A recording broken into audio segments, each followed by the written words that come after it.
Окей, заберу. Я поставлю. Бачите, навіть покляпну навіть, точно маю. In my introduction, you heard that my mother and father and other relatives were lived through the Holodomor. And I just want to tell you that our students also learn best whenever you can connect something personal to them. That was a personal connection for me because I heard the stories from the time I was young, even though that they weren't spoken in very great detail or any depth because of the fear. But if in our students we find some way to connect and make a personal connection, you're going to help engage your students. Also, that prior knowledge piece. We know that we begin with prior knowledge as educators.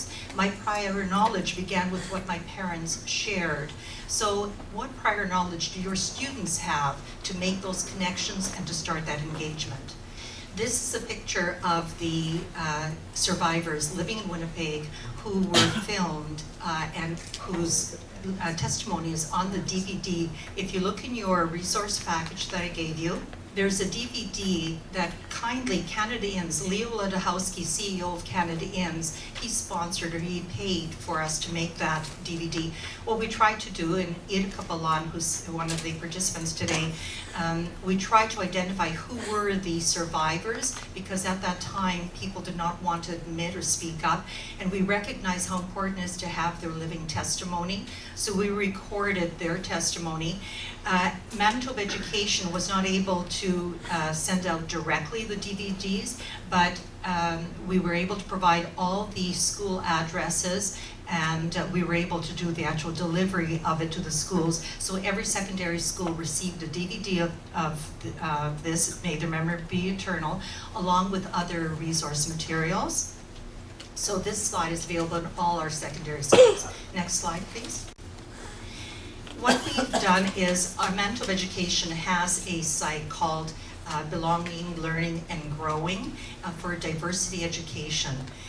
Holodomor Education has a prominent spot there, and I just want you to read there the intent, because as educators, when our teachers and our students and our community, our parents, know the intent of what we're teaching, they're going to be more likely to accept it. If they don't know why we're including it, they might be reluctant to allow it or to support it. So it's important that all students know and understand the aspects of the Holodomor, why Holodomor and other examples of genocides are of enduring significance to Canadians and the whole world, because they're important lessons to be learned about human rights and responsibilities, about oppression, democracy, and so on. Below is, this website is available. It's our Manitoba Education website, so the link is below. But if you go to Manitoba Education and you just put in the keyword Holodomor, that site will come up. That site includes a number of teacher resources, historical resources, reference, and so on. And I want to recognize Tony Tavares, who's the main consultant who was the lead on initiating this website. Next, please.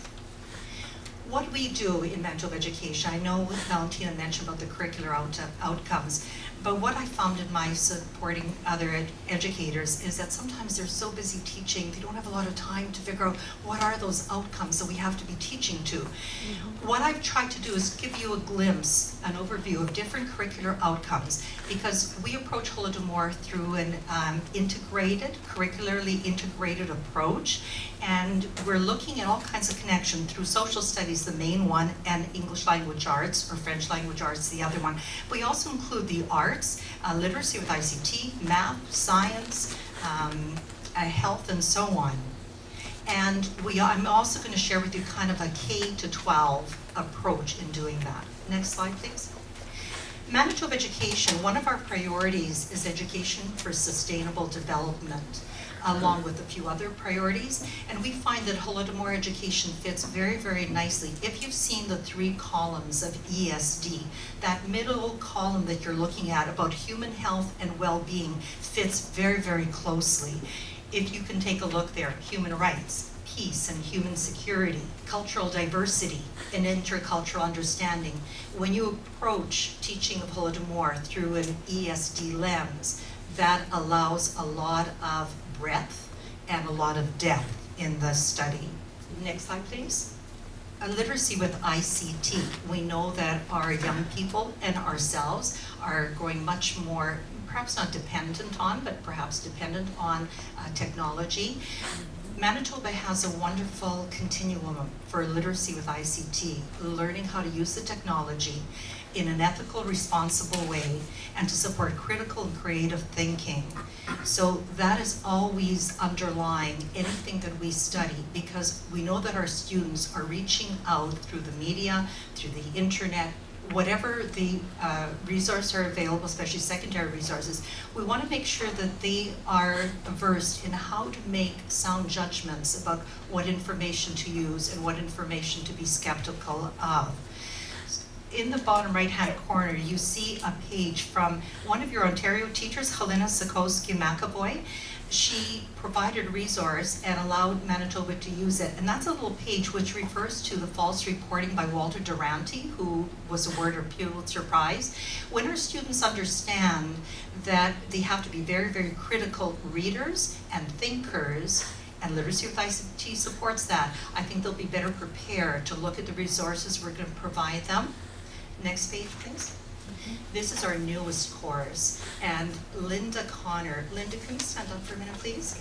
Linda Connor, were you the lead or one of the main developers? Just work with a great team. Okay, so Linda is one of the consultants who actually worked to develop this. Right now it's in a pilot year.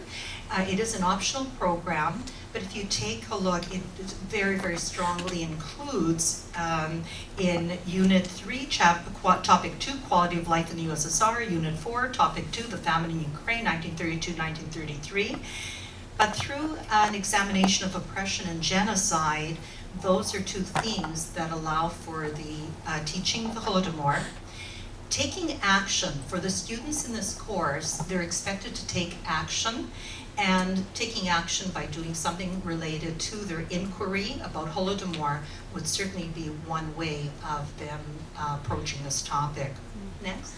The inquiry model, that global core issues course really is inquiry-based model, as much of our Holodomor education is. The teachers and students often use an inquiry-based model. The one on the left is a model by Alberta, produced by Alberta, and very, very effective for our students. Next, please. Remember I said about taking action? I just want to share with you this from Manitoba. These were not from a school. It was from a youth group called SUMK. It was during 2008 when the flame, the remembrance flame came through. They did a march along with the banner, the torch, and so on. These students in this small way took action. Well, I think for myself as a middle years educator, but for all educators, learning sticks when there's an action to it. When students feel they can make a difference in the world, they are more apt to be engaged and feel very positive about their experience. Okay, next. Okay, our ELA curriculum. This is a very simple slide. It's from a parent handbook that shows you the ELA curricular outcomes or goals. So all of these things we can do by teaching the Holodomor or through the Holodomor education, the reading, the writing, the thinking, the representing, and so on, sharing those dreams, how to manage the information, especially with technology and so on. Next, please. Here's one outcome.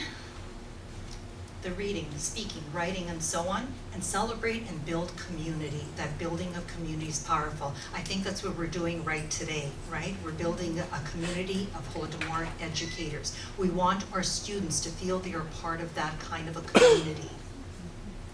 Okay, next please. One of the things that educators are concerned about is, are children reading enough? Are they just using their fingers to text and so on? Big emphasis on reading that text. But remember when I said about the literacy with ICT, that critical thinking, what is it they're reading? What choices do they have to make in their reading and so on? Okay, next please. Our arts curriculum is a new curriculum. If you haven't seen it yet, you might want to go onto our Manitoba Education website. We have 4 wings of the butterfly. You can see the butterfly represent each of the arts, drama, music, dance, and visual arts. you see an illustration on the left. When I did the workshop in November, and Hadia actually presented, Hadia Matrician was our artist, she taught the teachers a lot about art and how to use art to represent learning for students. So that was one of the pieces that one of the participants produced. At that workshop, it was devoted to teaching social justice and human rights through Holodomor education and art. So art was the focus. That session was attended by 70 K-12 teachers and post-secondary teachers, Ukrainian school director. Then on the Saturday were youth leaders from SUMK, SUM, and PLUS. That session was very, very successful thanks to Hadia Matrician's expertise in all her education. Hadia, stand up so we can see what you look like. And those that don't know you, so thank you very much. And that has initiated a lot of work in schools right now, helping students to be able to demonstrate their learning through art. Next slide, please. The dance. I'm hoping that our schools will diverge into the other arts besides just the visual arts. I just found this picture on internet because right now I know that a dance group called VTED, I saw an article that they had done a dance about Holodomor. So I'm hoping in our schools, our students have an opportunity through the different learning styles. Perhaps some will write a drama, some will write a song, some will compose music, some will create a dance or whatever, do that. Next, please. For math, statistics especially. So I went to our math consultant and he said, this is a really good fit. And you just talked about statistics, right? And coming to consensus and so on. Next, please. Phys ed and health education, and ours curriculum, our outcomes are the same in health and phys ed from K to 12, but I just pulled one of them. So here's one. Examining the effects of stereotyping based on a variety of factors. That the whole stereotyping, I think that comes through very much, not just in the Holodomor, but at any time we're looking at behaviors towards other people. Is there stereotyping? Is there discrimination? Is there prejudice involved? Okay, next please. Okay, science. I chose, let's see, grade 4, K to 4. The characteristics of needs of living things. And I put this in here because one approach that we take is based on human rights, but human rights are as a result of our human needs. If you go to the next, okay, that you probably recognize that Maslow's hierarchy of needs. And can we just go to the previous slide again, because I don't want them looking. All right, in your envelope, could you please take this envelope out? And in it, because I'm teaching middle years, I do it very experiential based. There are a lot of pictures here. One of the things that you can do, that we do, is we ask our students or educators to line these pictures up in a continuum of need. The greatest need at one end of the continuum, and going to from the greatest to the least, or less important needs. I don't know if we've got time to, how much time do I have? 2 minutes? All right. So you can take a look and just think yourself, perhaps sometime today you'd like to do that. When you put manipulatives in students' hands, that helps to engage their learning. Can we go to the next slide, please? A Human Rights Museum. I did contact, because 4 people from the Human Rights Museum did attend our November PT session that I just told you about, and they provided these slides. Can we go to the next one, please? Next, and it's on clicks. All right, so there's their vision for the Human Rights Museum. Next. They have goals for educating. Next. And their objectives. So we do have channels. It's up to us really. How are we going to support those programmers for education? It's up to us to provide them direction and materials and resources. Next, please. There's the museum. It's not completed yet. And there's the kind of programming. So whether you want to bring a class or go online virtual, there's information there. Okay, next. Before, and this is my closing, дуже дякую, but I have a 2-minute video that I think is really important. It's about teaching genocide, how sensitive we have to do. And that's will be my closing. Hi, I'm Tony Tavares. I'm the Diversity Education and International Language Consultant with Manitoba Education. I just wanted to share with you some thoughts about teachers who may be teaching about the Holodomor or other acts of genocide, or even current events that feature issues related to war and conflict. I think the thing that I would want to share with you is to remember that in your classroom you may have students who they themselves are survivors of war or conflict, who may have gone through periods of starvation, been in long-term in refugee camps and in difficult situations, or they or their parents or grandparents may have been survivors of such events. So when dealing with those issues, it's not uncommon that students may relive traumatic events or may have a personal connection to such things.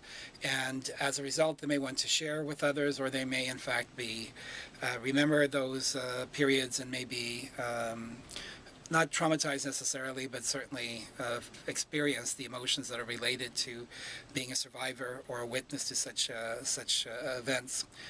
So it's important for teachers to think about who the students are in your classroom, and also to be prepared to deal with either students sharing disclosing those kinds of experiences, or disclosing people in their families that may have experienced those kinds of events. It's also useful to perhaps read some material that is available for teachers about teaching about genocide, and some things to consider in terms of making sure that it's a safe and a positive event for all of the students. Thanks very much. Дякую.